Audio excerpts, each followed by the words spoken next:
ni inkuru zisa nkaho zafashe imbuga nkoranyambaga zose. Ni umugabo wavugishije abantu benshi ndetse bisa nkaho byatunguranye bitewe nuko yari amaze iminsi ari umuntu uri gukora ibintu ubona yuko nyine bikunzwe, ibyamamare biza mu Rwanda byambara imyenda ye. Ukunze kubona ko na nyakubahwa Perezida Paul Kagame nawe akunze kwambara imyenda ye. Ni umugabo rero bita Moses, cyangwa se ukunda ndabona kuri story ya Instagram handitseho Rwanda Season. Ni umugabo umenyerewe cyangwa se ufite inzu bita Motions cyangwa business ya Motions. Ni business ikora imyambaro, ukora imyenda ya made in Rwanda. Ni imyenda ikunzwe cyane yaba muri Afurika ndetse no muri East Africa by'umwihariko. Yatwaye ibikombe byinshi abikesha iriya nzu. Ni umugore watunguranye yandika amagambo asa nk'akomeye cyane yataka Perezida wa Repubulika ndetse n'inkotanyi muri rusange.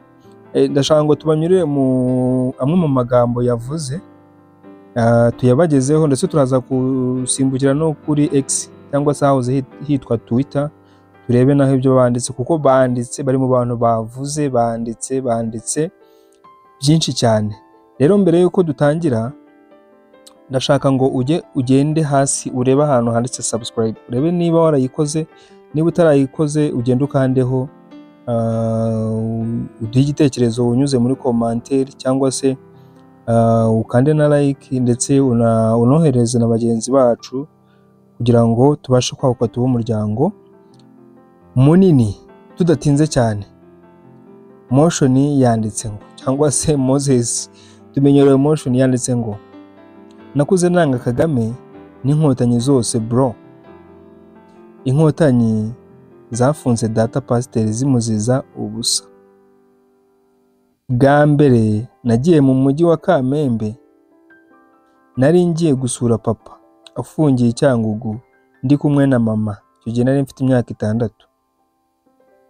Inkotanyi zakubise ikiboko papa ari gushaka uburyo yansuhuza kubera iminota mike babaha yo gufata ingemu twabazaniye. Yasubiye mu gihome ntamusuhuje. 4. Papa ni umurinzi w'igihango kuko Harerimana yarokokeye mu rugo papa yaramuhishe, kandi murumuna wa papa ari mu bicishije umuryango wo kwa Harerimana. Now imyaka 36 y'ubukuru. 5. Ntabwo nigeze nkunda data nubwo nta cyaha yakoze. Nongeye kumwiyumvamo baramufunguye. Yambatije muri ADPR mfite imyaka 16. Naraye ndira ubwo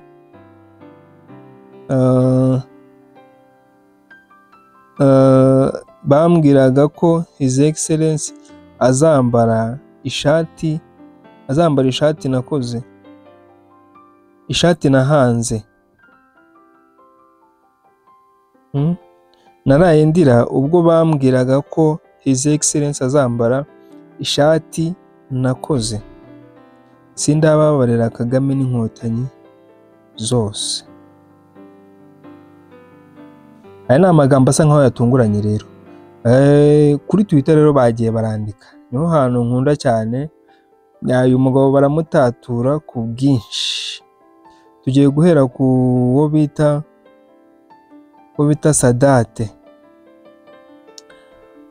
Sadat cyangwa se Munyakazi Sadat, umenyerewe cyane mu myidagaduro yaba muri football n'ahandi muri politiki.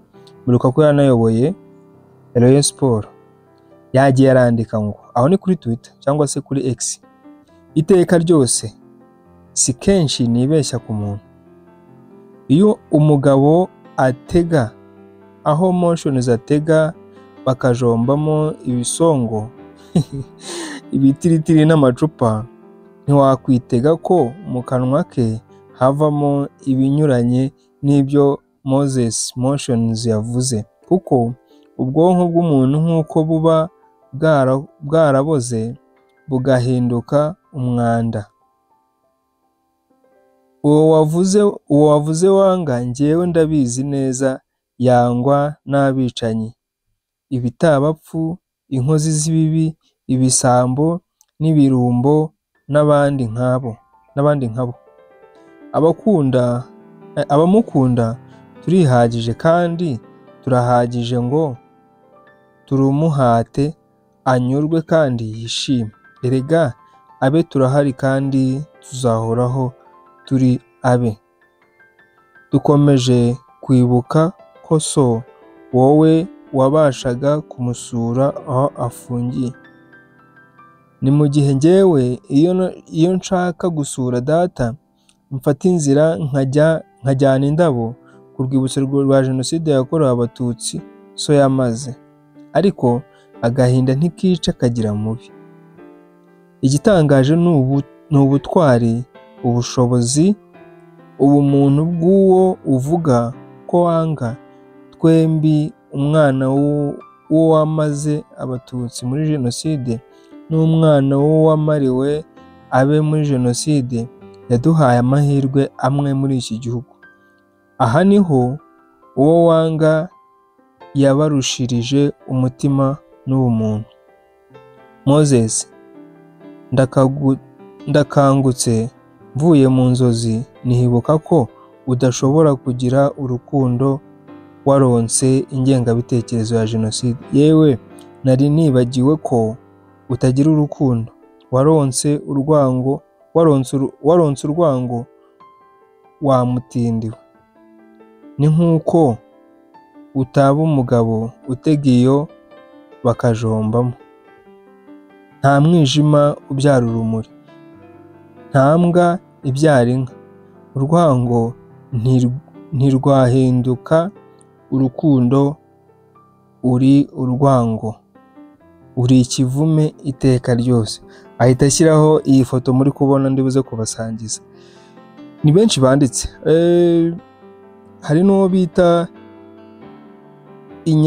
Ignatius Kabagambe, yanditse ngo mwandusha turahirwa yangira iki Kagame, izindi nkotanyi zose nazo atarababarira zamugize iki? Ese zamwitishije ingagi izina ku gahato nini? Muruka ko Moses Turahirwa yagize kujya kwita izina ingagi, kandi aya ni amahirwe cyangwa se ni umwanya uhabwa abantu b'indashyikirwa bakoze ibintu by'indashyikirwa. Nyine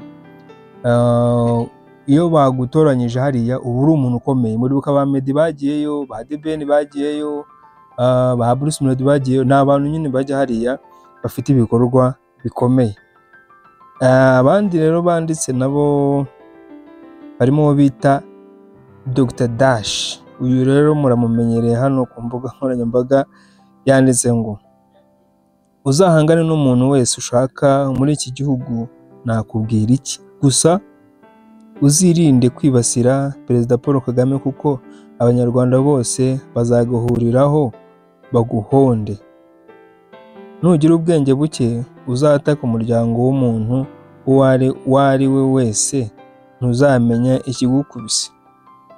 Kwibasira umuryango wa Perezida Kagame byo sinzi ko hari umunyarwanda uzakurebera.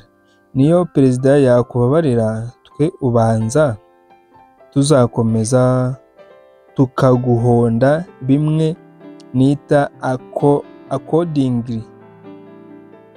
Ubu byarangiye, yabaye ikivume. Uriya mujinga yanteye umujinya bitavugwa. Sinzi mwe uko mwafashe buriya busa yanditse.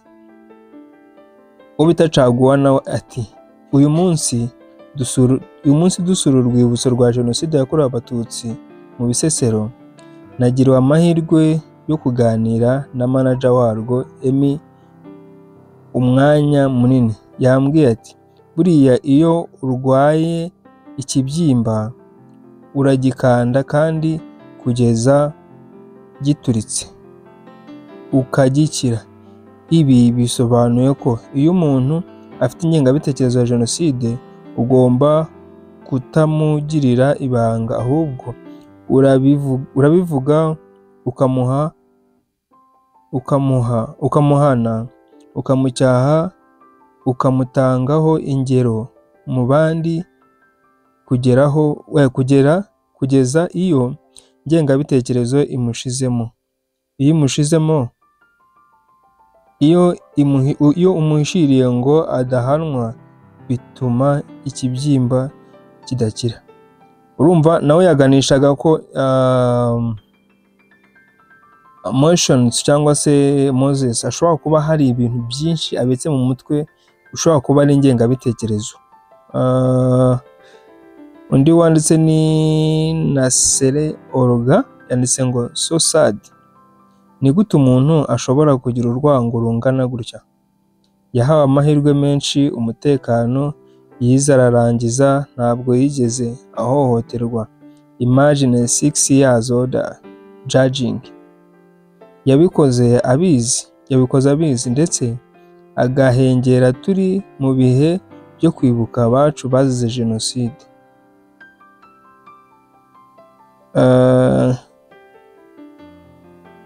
Abandi banditse hano ni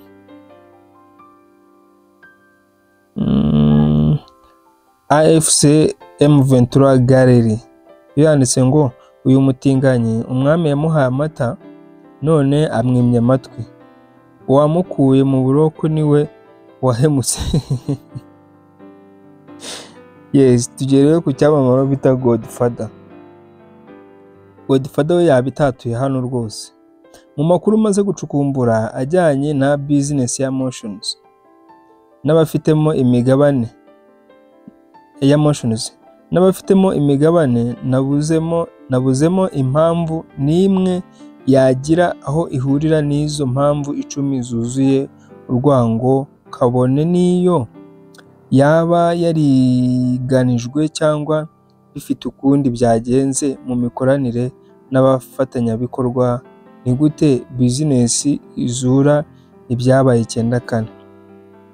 Ngaho namwe nimusesengure ayo magambo yuzuye urwango. Nakuze nanga Kagame, n'inkotanyi zose muri rusange. Bro, inkotanyi zafunze data pastor zimuziza ubusa. Ubwo ntuza Godfather yabishyize mu bintu 10. Ubwo icyo ni icya mbere. Icya kabiri, bwa mbere nagiye mu mujyi wa Kamembe, nagiye gusura papa afungiye Icyangugu ndi kumwe na mama imyaka 6. Gatatu, inkotanyi yakubise ikiboko papa ashaka uburyo yansuhuza kubera iminota mike babahaga yo gufata ingemu twabazaniye. Yasubiye mu gihome ntamusuhuje. 4, papa ni umurinzi w'igihango kuko Harerimana yarokokeye mu rugo papa yaramuhishe, kandi murumuna ari mu bishe wa Harerimana. 5, ntabwo nigeze nkunda data nubwo nta cyaha yakoze, nongeye kumwiyumvamo baramufunguye. Yambatije muri ADEPR mfite imyaka 16. 6, naraye ndira ubwo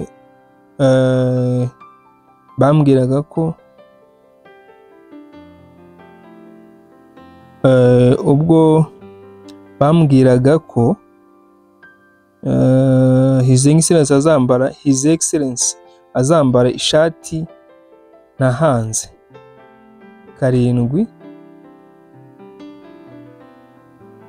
sindababarira Kagame n'inkotanyi zose. 8, that's how we ended up with F, I don't know, F sinzi ikisobanura, on my digital manipulated passport that took me to jail for 76 days in what? Mageragere. 9 that how Ange Kagame sent troops to search my house. Ashyiraho akarongo office for weed. 10 thank you Kagame.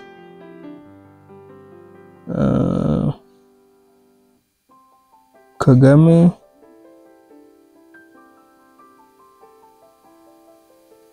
on more since.